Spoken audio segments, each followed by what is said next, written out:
SLT Fibre and experience the power of fibre technology. Sri Lanka's only super fast internet connection. SLT Fibre. Call 1212 now.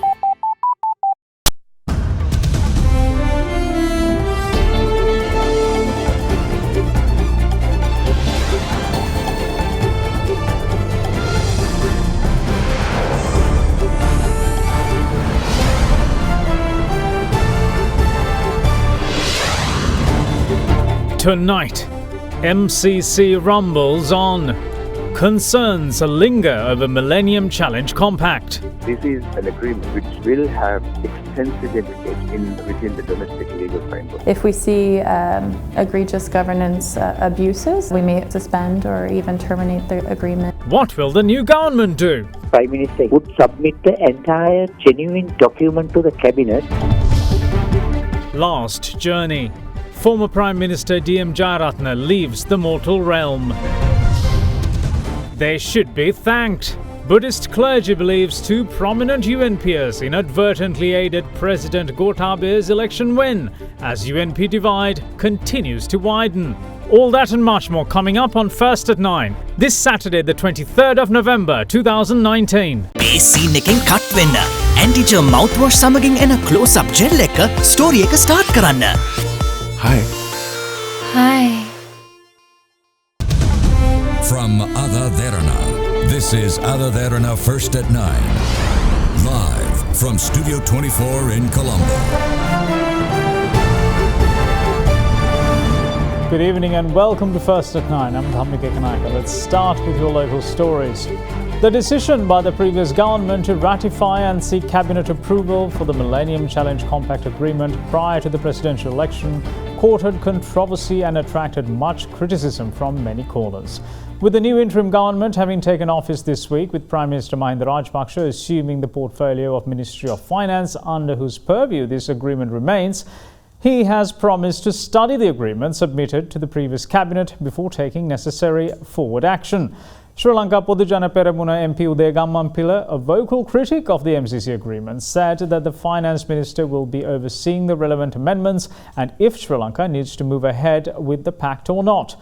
Meanwhile, Millennium Challenge Corporation Country Director Jana Edelman, speaking to Indiviri MALWATTA on our weekly current affairs program at Hyde Park, recorded on the 13th of November, stated that the corporation remained ready to discuss any concerns from the Sri Lankan perspective, even though the renegotiation window of the project has already closed.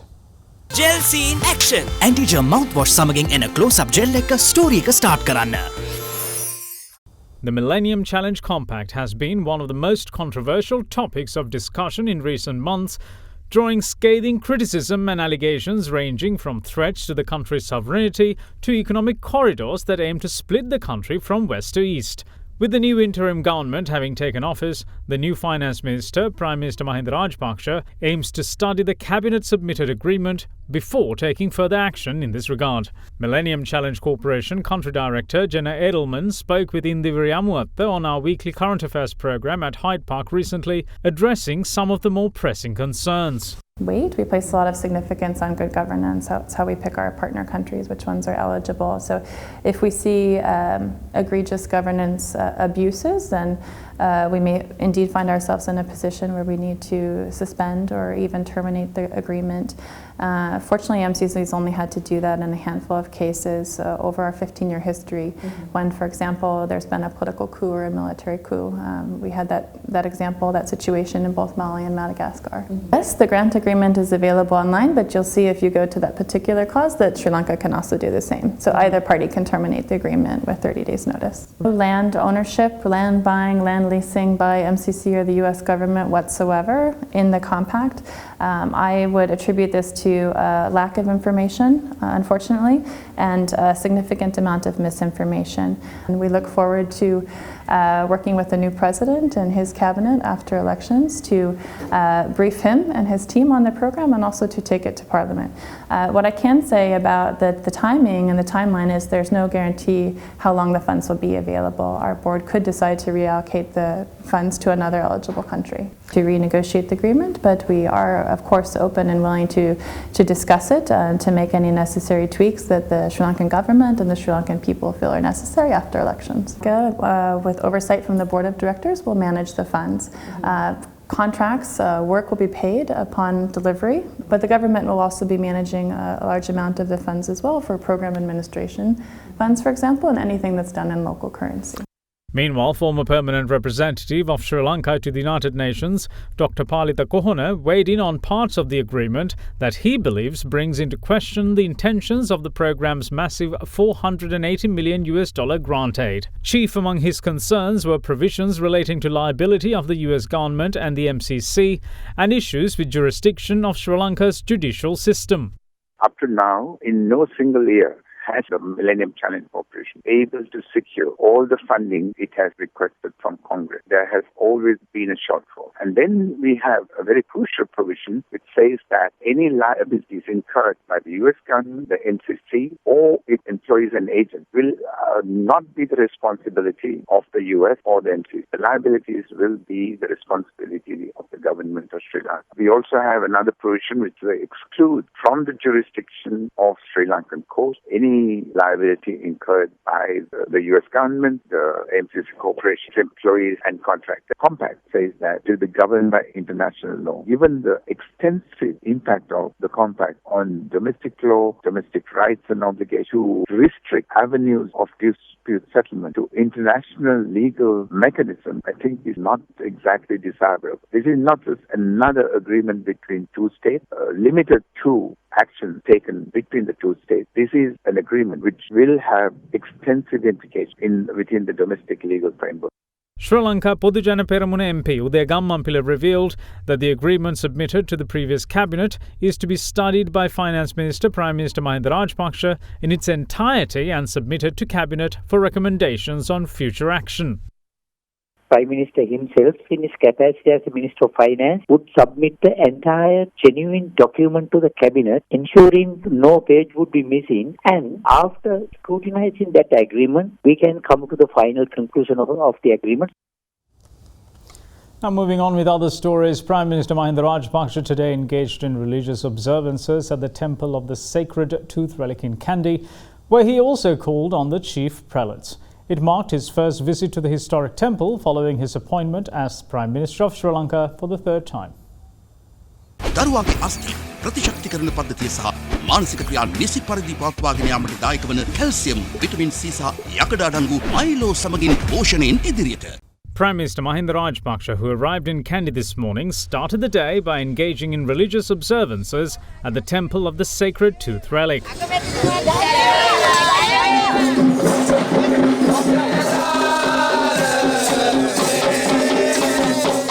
Custodian of the temple, Pradeep Nilangadala, welcomed the Prime Minister as the Premier made his way amid traditional Kandyan drumming.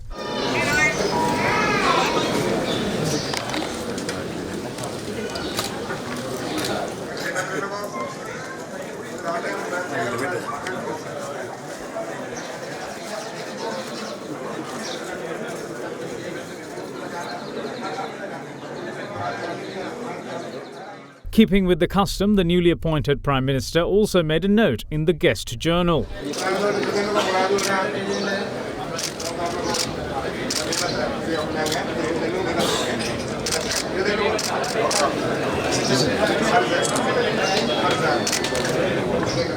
Following a conversation with the custodian, the Prime Minister set off to call on the chief prelates.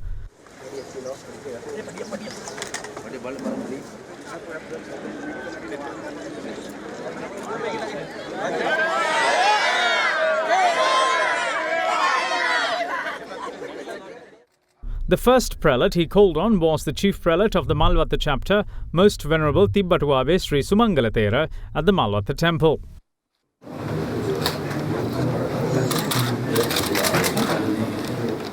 Subsequently, the PM visited Deputy Chief Prelate of the MALWATTA chapter, Most Venerable Dimbulkumbure Sri Vimaladharmathera.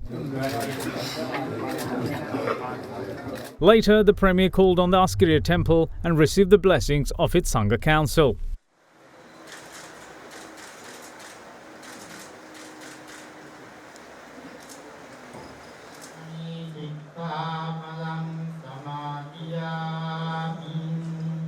රාජතන්ත්‍රයේ ක්‍රියාත්මක වීමේදී ජනාධිපතිතුමාගේ බලාධිකාරයක් අග්‍රාමාත්‍යතුමාගේ බලාධිකාරයක් කියන මේ දෙකම ඒකාබද්ධ වෙලා ගමන් කරන්න ඕනෑ කර. ඒකට සුදුසු වාතාවරණය දැන් ගොඩ නැගී තිබෙනවා. පසුගිය කාලේ යම් ඒ පිළිබඳව ගැටලු සාගත තත්ත්වයක් තිබුණායි කියන එක මා සඳහන් කළත් නොකළත් ප්‍රකට කාරණයක්. අධිකාර ජනාධිපතිතුමා කෙරෙහි විශ්වාසයක් තබලා මේ රටේ බහුතර ජනතාව එතුමා ජනාධිපති තනතුරටපත්. එතුමා හොඳ වැඩපිළිවෙලක් ක්‍රියාත්මක කරගෙන යන බව මේ පසුගිය කරුණු කාරණා වලින්ම පැහැදිලි කරගන්න පුළුවන්. ඒක අතකින් ඡාම් බවත් ඇති කරගෙන හොඳ දේශපාලන සංස්කෘතියක් ඇති කරගෙන රාජ්‍ය නිලධාරීන්ට හොඳ පූර්වාදර්ශයක් දෙමින් කටයුතු කරන යුගයක් අවස්ථාවක් ඇටියට මේ කාල පරිච්ඡේදයේ හඳුන්වා දෙන්නට පුළුවන්. ශක්තියක් වෙලා ඉදිරියට මේ රට ගෙන යන්නට ඔබතුමාට කිසිදු ගැටලුවක් නැත්තේ නෑ. In the meantime, the Prime Minister also took part in a function held at the Ranwalagendara Sri Bodhirukkarama Temple in Veeramugendara of Kurunegala. අපිට තියෙනවා ලොකු වගකීමක්. ඒ වගේම මේක తాවකාලික ආණ්ඩුවක්. මේ తాවකාලික ආණ්ඩුවේ 15 දෙනා කැබිනට් මණ්ඩලය. කැබිනට් මණ්ඩලයේ 15ට බහිනකොට බලත් සභාවේ 4ට බස්සනවා වගේ වැඩක්. මේක 4 2ට බස්සනවා වගේ වැඩක්. ඇමතිකම්. ඉතින් 4ක් තෝරගන්න බැරි ඇති වෙන රණ්ඩු අපි දන්නවා. ඇති වෙන ප්‍රශ්න 15 දෙනෙක් තෝරගන්නකොට ප්‍රශ්න තියෙනවා. සුදුස්සෝ ඉන්නවා. සුදුසු අපමණයි. ඒ සුදුස්සන්ට ඒ නිසි ඒ 15 නිසා ඇතිවෙච්ච හිත තමනාප හිත වේදනා මම දන්නවා. ඒ වුණත් රට වෙනුවෙන් ඔවුන් හැම වෙලාවෙම කිව්වේ රටට සෙතක් වෙනවා නම් ජාතියට සෙතක් වෙනවා නම් මේ මාස කිහිපය ඉවසන්නට අපිට පුළුවන්කම තියෙනවා කියන ඒ ආත්ම ශක්තිය ඔවුන්ට තිබුණා. ඔවුන් කරපු ප්‍රකාශය අපි අගය කරනවා. ඔබ දුන්නු වරම අපි දුන්නු පුරොන්දු ප්‍රතිපත්ති ප්‍රකාශනය ජනාධිපතිවරයාගේ 7 වෙනි විධායක ජනාධිපතිවරයාගේ ප්‍රතිපත්ති ප්‍රකාශනය අපි ක්‍රියාත්මක කරන්නට පළවෙනි කැබිනට් මණ්ඩලය රැස් වුණු දවසේ ඉඳලා වැඩ ආරම්භ කරනවායි කියන එක ඔබ වෙනුවෙන් කළ යුතු යුතුකම් ඉටු කරන්න ආරම්භ කරනවායි කියන එක මේ අවස්ථාවේදී මතක් කරමි.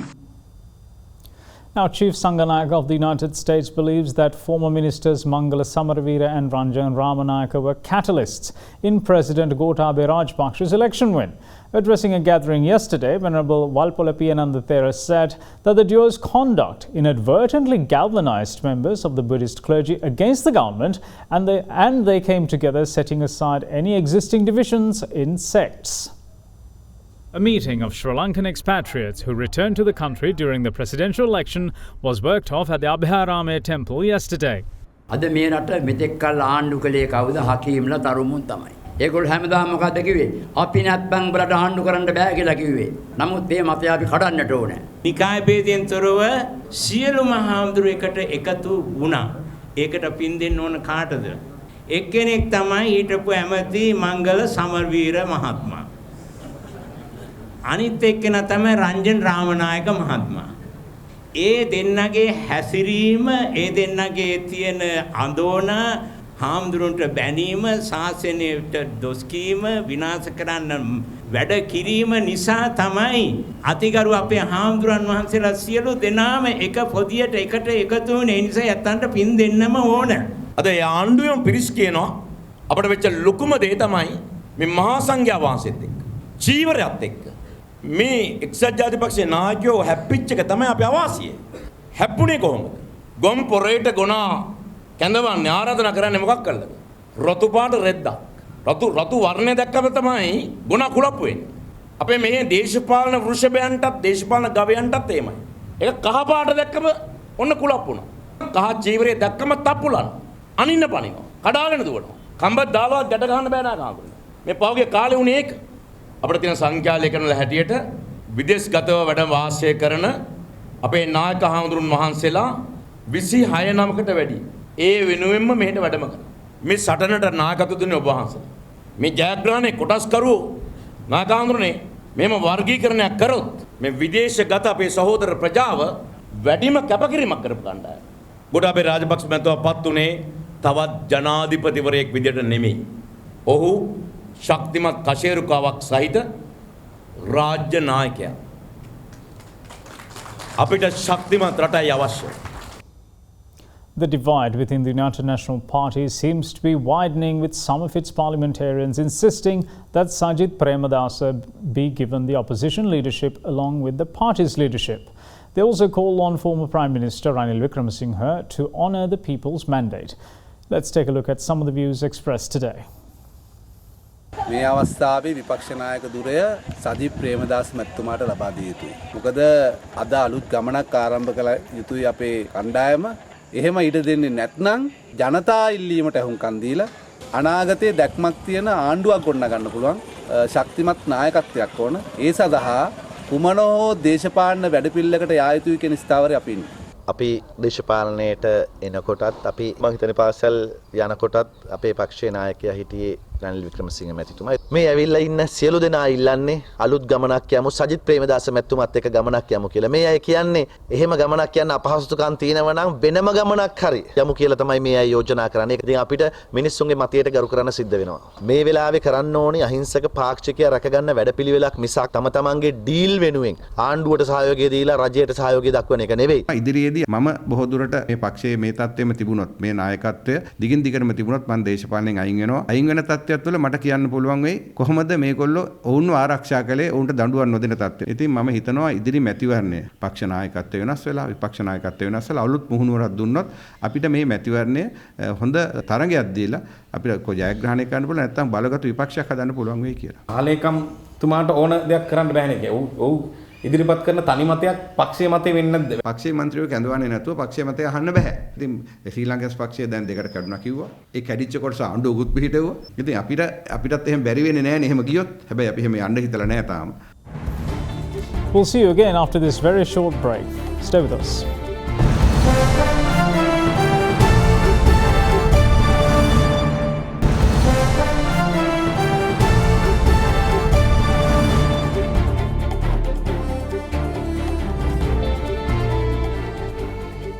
Welcome back. You're watching First at 9.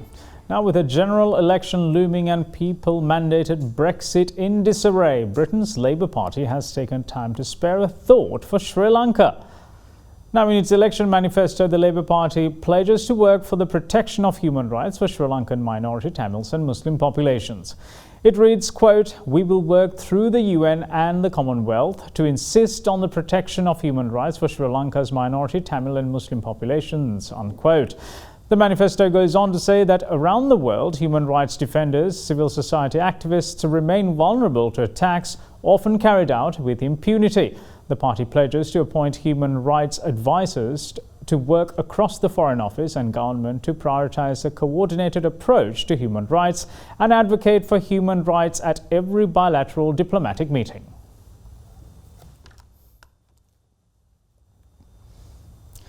Last rites of former Prime Minister late D.M. Jayaratne was performed today with state honours in Gampola. Various dignitaries, including the Prime Minister and Speaker of Parliament, were present at the funeral. Former Prime Minister D.M. Jayaratne passed away on the 19th at a private hospital in Kandy. Subsequently, his remains were left at his residence in the area of Doluwa in Gampola for public respects. After first entering Parliament in 1970, late Jayaratne was Sri Lanka's Prime Minister from 2010 to 2015. Following religious observances at his residence today, the funeral cortege carrying late Jayaratne's remains set off at around 2 p.m. The funeral cortege reached the Haliadda grounds in Gampola amid honours from the Tri-Forces, and the funeral proceedings commenced at 2:30 p.m.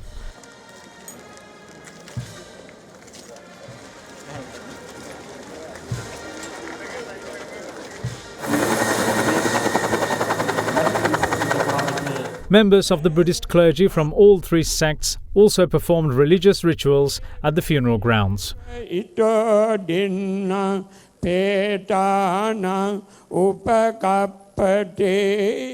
Prime Minister Mahinda Rajapaksa, Speaker Karu Jayasuriya, as well as various politicians were present at the funeral. අපේ අපච්චිගේ දේශපාලන ගමනේ අවසාන කතාව මං හිතන්නේ පැවැත්වුවේ ගම්පල ගෝඨාභය රාජපක්ෂ මැතිතුමාගේ ඒ රැස්වීමේ කියන එක මේ වෙලාවේදී විශේෂයෙන් සිහිපත් කරනවා.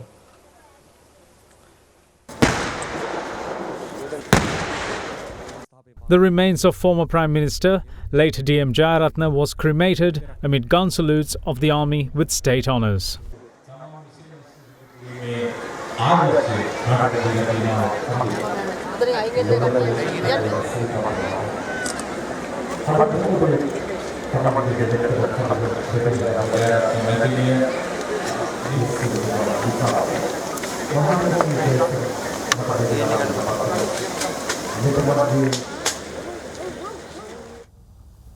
Now, the 48th medical clinic organised as part of AdaDerana's national operation aimed at providing relief to people suffering from kidney disease and promoting early detection of the disease was held throughout the day today at the Muangala Mahavidyalaya premises in Hingurana of Ampara. A considerable number of people made use of the medical advice and facilities made available at the clinic. Blood tests as well as urine tests were conducted on site to diagnose patients with kidney disease. Free eye checkups were also given by the Ceylon Ophthalmic Society at the event, with free spectacles also being distributed. This community service provided by the Derana Media Network was supported by Octan Marketing Services, Galadari Hotel Colombo, Legions Hospital Ragama, the staff of the Ampara Base Hospital, the Ampara Regional Health Service Office and Damana Healthcare Officers.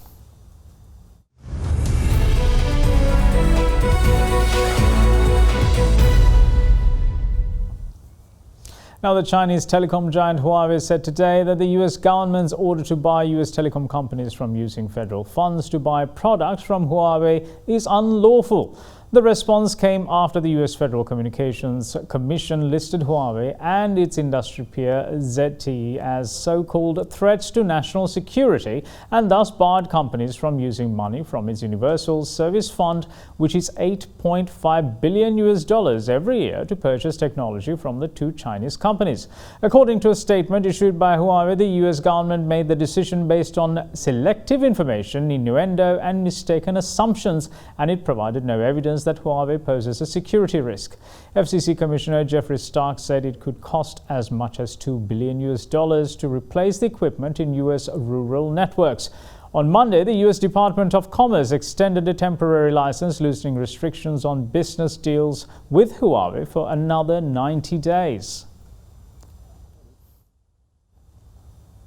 Now, business volume during the Double 11 shopping frenzy week from November 11th to the 16th reached a yearly peak with a total of 2.309 billion parcels being handled, up 22.69% year-on-year, according to China's State Post Bureau data.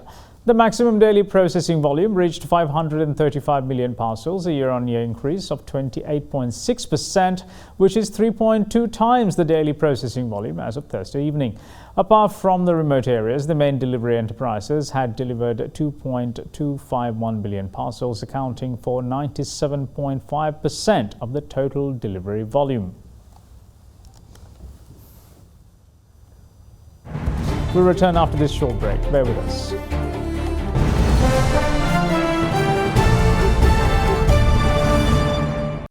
Now, a media briefing was held by the organisers of the Colombo Supercross 2019 to shed light on the showpiece event. It is set to be worked off at the Navy Racing Track in Valisara on the 1st of next month.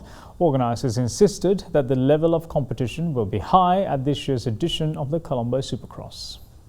This is the third consecutive year that Sri Lanka Association of Racing Drivers and Riders, as well as the Sri Lanka Navy, are hosting the Colombo Supercross. This is the only track, the gravel track, available in Colombo city limits. And this will be the final motocross event for this year. We've taken, along with Sri Lanka Navy, all precautions for the safety of the drivers, and track safety has been ensured. And great deal of visits have been conducted by both parties to ensure that there is a lot of excitement.